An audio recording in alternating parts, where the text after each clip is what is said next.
En el sótano del Archivo Histórico Nacional de Madrid hay una caja de cartón sin catalogar que contiene los registros contables del Hospital de la Santa Cruz de Barcelona correspondientes al año 1492. No es un documento famoso. No aparece en ningún manual de historia de la medicina española.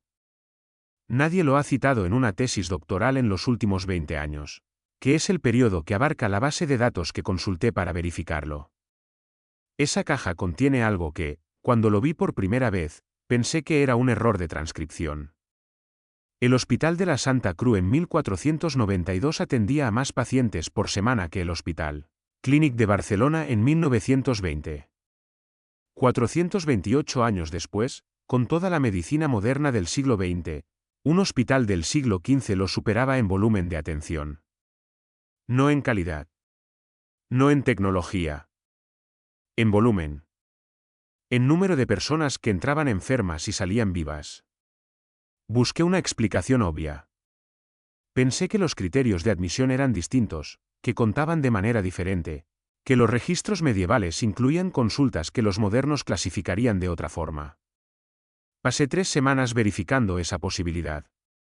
Y lo que encontré no fue una explicación. Fue algo más incómodo.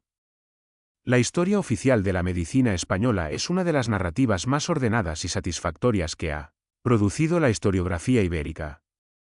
Va así: la España medieval tenía hospitales rudimentarios, de caridad religiosa, que ofrecían más consuelo espiritual que atención médica real. Con el Renacimiento llegó la medicina moderna, con la Ilustración llegó la ciencia, y así, progresivamente, la atención sanitaria fue mejorando hasta el sistema que tenemos hoy. Es una historia de avance continuo. De superación constante. De un pasado primitivo que fue siendo reemplazado por un presente más racional. Es una historia que tiene todo el sentido del mundo. Hasta que lees los registros de admisión del Hospital de la Santa Cruz de 1492. Llegué a esto de una manera completamente lateral. Estaba investigando otra cosa, la historia de los gremios medievales en la Corona de Aragón, y me topé con una referencia en un artículo del historiador catalán Lluís Cifuentes y Comamala, publicado en 2002 en la revista Dinamis de la Universidad de Granada, que mencionaba de pasada que la red hospitalaria de la Corona de Aragón en el siglo XV era, en términos de cobertura poblacional, comparable a sistemas de salud pública que Europa occidental no volvería a ver hasta finales del siglo XIX. Comparable. No aproximada. No reminiscente. Comparable.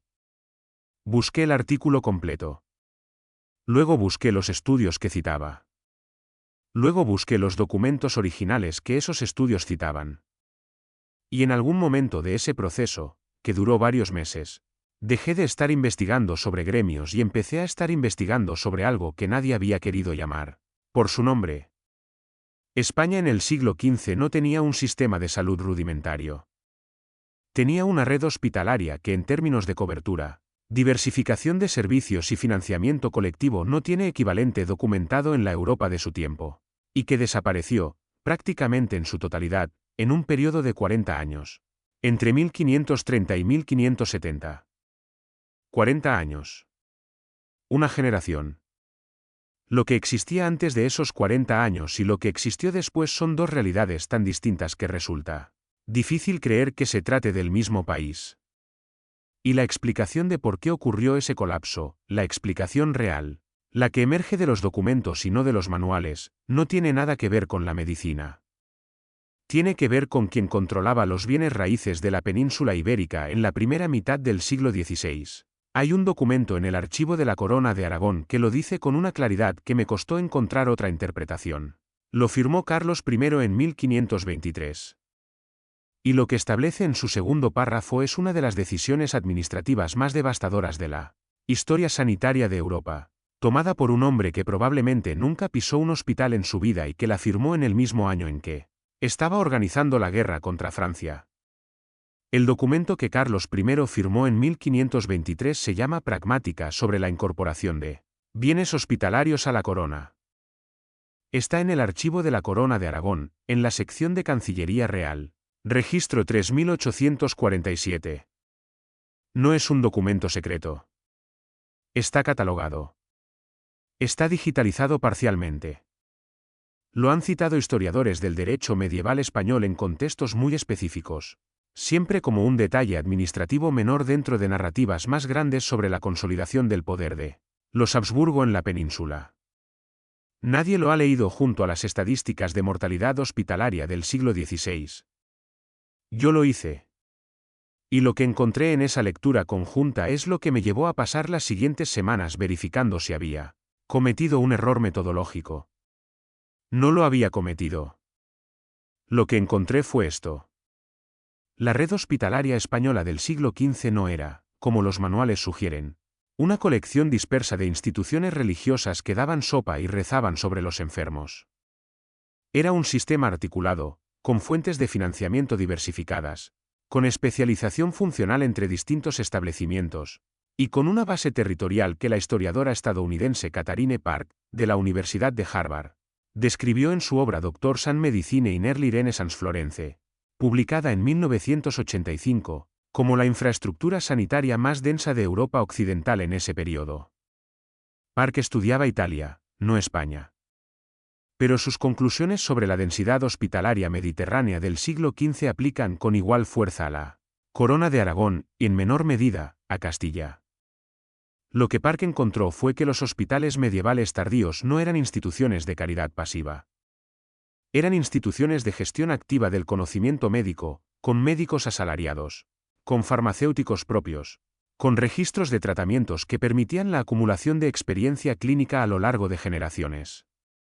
El Hospital de la Santa Cruz de Barcelona, fundado en 1401, tenía en 1492 4 médicos titulados en nómina permanente, 2 cirujanos, un farmacéutico, un especialista en enfermedades de la piel y un cargo que los documentos llaman metge dels pobres, el médico de los pobres, cuya función exclusiva era atender a pacientes que no podían pagar ninguna tarifa. Ese cargo estaba financiado no por limosnas sino por una dotación fija proveniente de los gremios de la ciudad, que contribuían a su mantenimiento mediante una tasa periódica establecida en los estatutos del hospital. Los gremios. Ahí está la palabra que lo cambia todo. Hay un contraargumento obvio para lo que estoy contando, y quiero darlo completo porque es lo primero que piensa cualquier persona razonable. El contraargumento dice que los hospitales medievales eran instituciones profundamente desiguales, que atendían principalmente a hombres, que excluían a ciertos grupos, que su medicina era en gran parte ineficaz por los estándares modernos, y que su desaparición fue parte de un proceso de modernización que, a largo plazo, produjo mejores resultados para la población. Que no hay que idealizar el pasado. Que el progreso tiene costos y que esos costos a veces son necesarios. Ese argumento es correcto en casi todo. Y es exactamente el argumento que estoy haciendo. Porque ese argumento significa que lo que desapareció en esos 40 años entre 1530 y 1570 no fue reemplazado por algo mejor. Fue reemplazado por casi nada. Las estadísticas de mortalidad urbana en las ciudades de la Corona de Aragón en el periodo 1570 a 1620 que el historiador Vicente Pérez Moreda documentó en su obra La crisis de mortalidad en la España interior, publicada por el CSIC en 1980, muestran un aumento sostenido de la mortalidad por enfermedades tratables en exactamente las ciudades donde la red hospitalaria había sido más densa antes de 1530. No es que el sistema nuevo fuera imperfecto. Es que durante al menos 2 generaciones no hubo sistema nuevo. Hubo un vacío. Y ese vacío tiene una causa documentada. La pragmática de 1523 establecía que los hospitales cuyos bienes inmuebles no pudieran demostrar título de propiedad ininterrumpido desde antes de 1400 quedaban sujetos a revisión por parte de la corona. En la práctica, eso significaba casi todos los hospitales fundados o ampliados en el siglo XV, que era exactamente el periodo de mayor expansión de la red. La revisión podía derivar en la incorporación de sus bienes a la corona o en su transferencia a nuevas instituciones bajo control directo de la jerarquía eclesiástica, que a su vez estaba siendo reorganizada por Carlos I para consolidar su influencia sobre la Iglesia española. El mecanismo era legal. Impecablemente legal. Nadie confiscó nada en el sentido vulgar del término.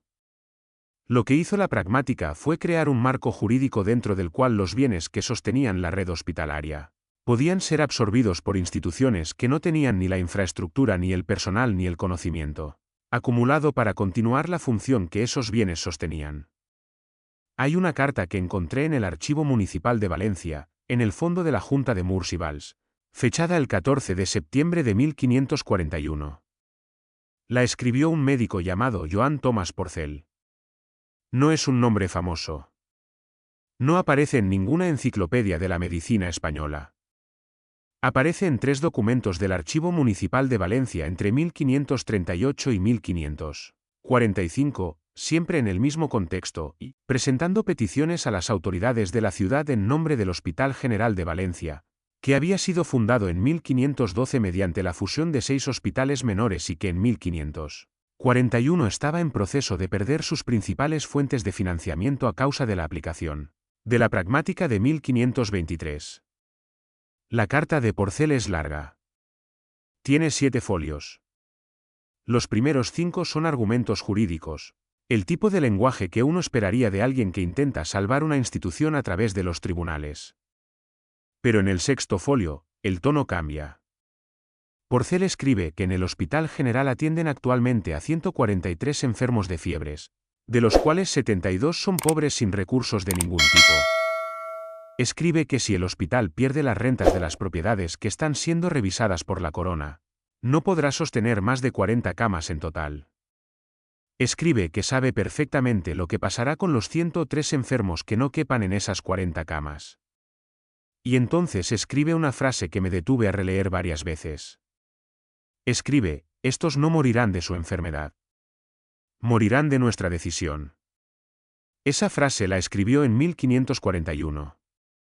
La Corona respondió a su petición con una denegación fechada en marzo de 1542. El Hospital General de Valencia perdió las rentas que Porcel defendía.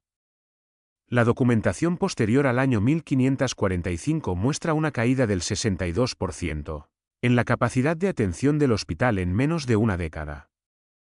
Joan Tomàs Porcel. Un médico sin enciclopedia, sin estatua, sin calle con su nombre en ninguna ciudad española.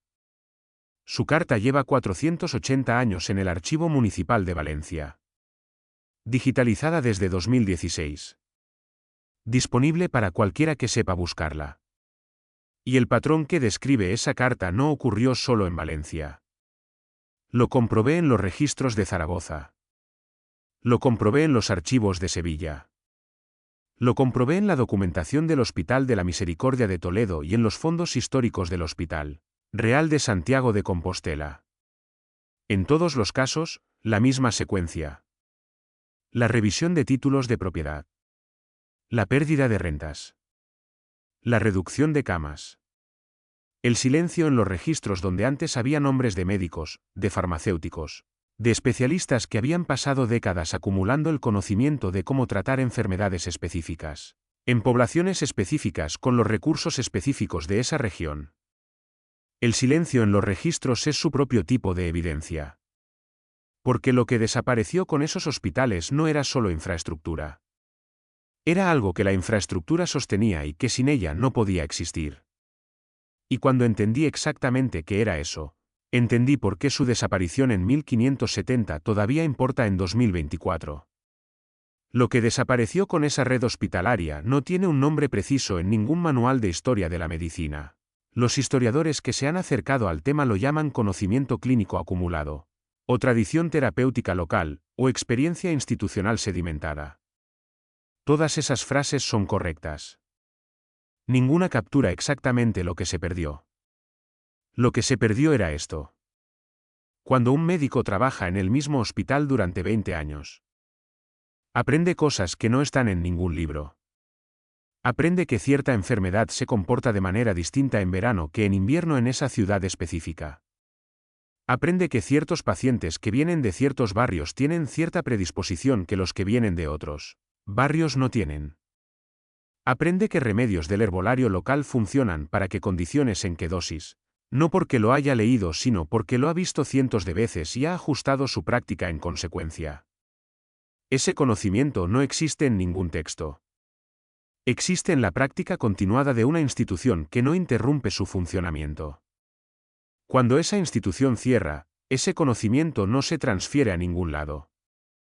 Simplemente deja de existir. El Hospital de la Santa Cruz de Barcelona tenía en 1492 91 años de funcionamiento ininterrumpido. 91 años de médicos que aprendían de médicos anteriores, de registros de casos que permitían comparar tratamientos a lo largo de décadas, de una farmacia que había ido refinando sus formulaciones a partir de la observación directa de que funcionaba y que no. Cuando ese hospital fue absorbido por las nuevas estructuras administrativas de la segunda mitad del siglo XVI y perdió a su personal especializado, esos 91 años de conocimiento acumulado no fueron a ningún archivo. No fueron a ninguna biblioteca. Se fueron con las personas que los portaban, que murieron o se dispersaron o simplemente dejaron de practicar en el contexto institucional que daba sentido a lo que sabían.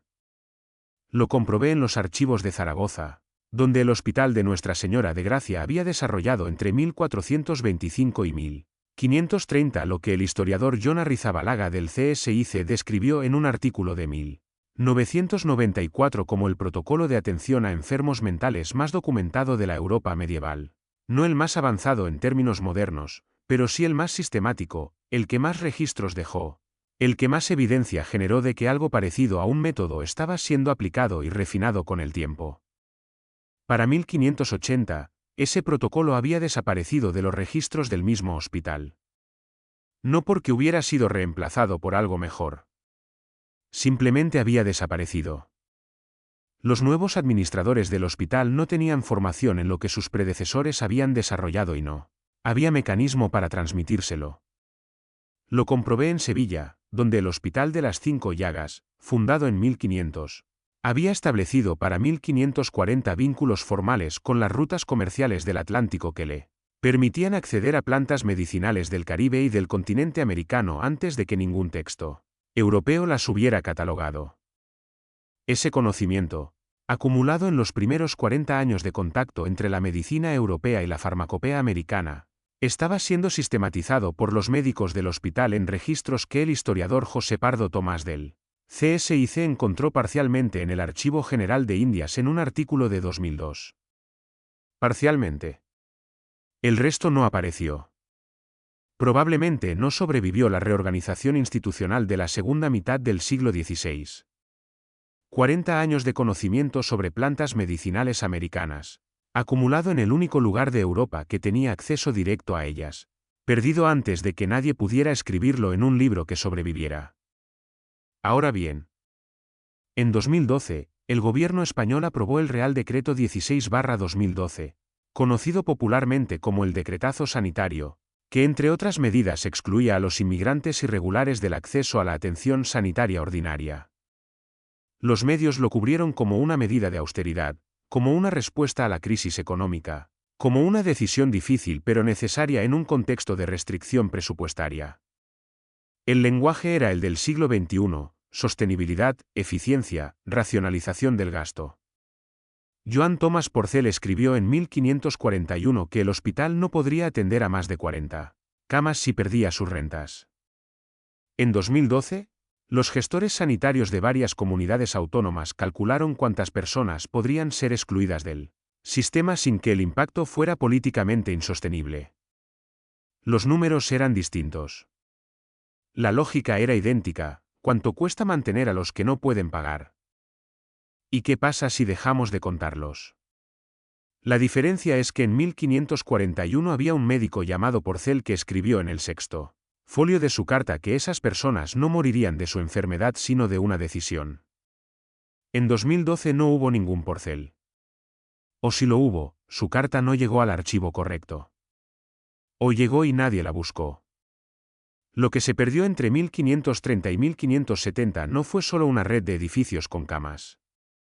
Fue una forma de entender la responsabilidad colectiva sobre la salud que había tardado siglos en construirse y que, una vez desmantelada, no volvió a existir en la misma forma. El sistema que vino después, el sistema de caridad individual, de beneficencia discrecional, de atención hospitalaria como gracia y no como derecho, duró en España hasta bien entrado el siglo XX. Y sus huellas están en debates que todavía no hemos terminado. Si tu familia tiene raíces en cualquier ciudad de la península ibérica o de América Latina, hay un momento en ese árbol genealógico, probablemente en algún punto entre el siglo XVI y el siglo XIX, en que alguien enfermó y no encontró la red que sus bisabuelos habrían encontrado. No porque no existiera la medicina. Porque alguien había decidido que ciertos bienes inmuebles valían más como propiedad de la corona que como sostén de un hospital. Esa persona que enfermó no sabía que estaba pagando el costo de una pragmática firmada en 1523. No sabía que en otro tiempo, en otro sistema, habría habido un Medge dels pobres esperándola. No tenía manera de saber lo que se había perdido porque lo que se pierde así, gradualmente, a través de documentos administrativos y revisiones de títulos de propiedad y reorganizaciones institucionales, no deja un hueco visible. Deja una ausencia que se vuelve tan normal que deja de parecer una ausencia. ¿Lo has visto? En la sala de espera de urgencias de cualquier hospital público de España o América Latina. En las horas que se esperan, en los recursos que no alcanzan. En las listas de espera que se normalizan como si siempre hubieran existido. ¿Has estado en esas salas de espera sin saber que en el mismo edificio, o en el edificio que estuvo antes que ese, alguien como Joan Tomàs Porcel pasó 7 folios argumentando que lo que estabas esperando era un derecho y no una gracia? El Hospital de la Santa Cruz de Barcelona sigue en pie. Ya no es un hospital. Es la Biblioteca de Cataluña. Puedes ir esta tarde. Puedes entrar por la misma puerta por la que en 1492 entraron 400 personas a recibir atención médica. Puedes sentarte en lo que fue el patio central del hospital y leer un libro, rodeado de las mismas paredes que vieron 91 años de medicina acumulada antes de que alguien decidiera que lo que sostenía esas paredes valía más como propiedad que como sistema. Los registros de admisión de 1492 están en el sótano del Archivo Histórico Nacional de Madrid, en una caja de cartón sin catalogar. La carta de Porcel está en Valencia, digitalizada desde 2016. La pragmática de Carlos I está en Barcelona, en el registro 3847 de la Cancillería Real. Ninguno de esos documentos está oculto. Llevan siglos esperando que alguien los ponga en la misma mesa. Y la pregunta que no me puedo sacar de la cabeza no es por qué desapareció esa red en 40 años. Eso ya lo sabemos. La pregunta es cuántas veces hemos vuelto a tomar la misma decisión sin saber que ya la habíamos tomado antes. Y si la próxima vez que alguien nos explique que ciertos servicios ya no son sostenibles, vamos a tener a alguien que sepa escribir en el sexto folio lo que Porcel escribió en 1541. O si esa carta también va a terminar en una caja sin catalogar que nadie abra en 4 siglos.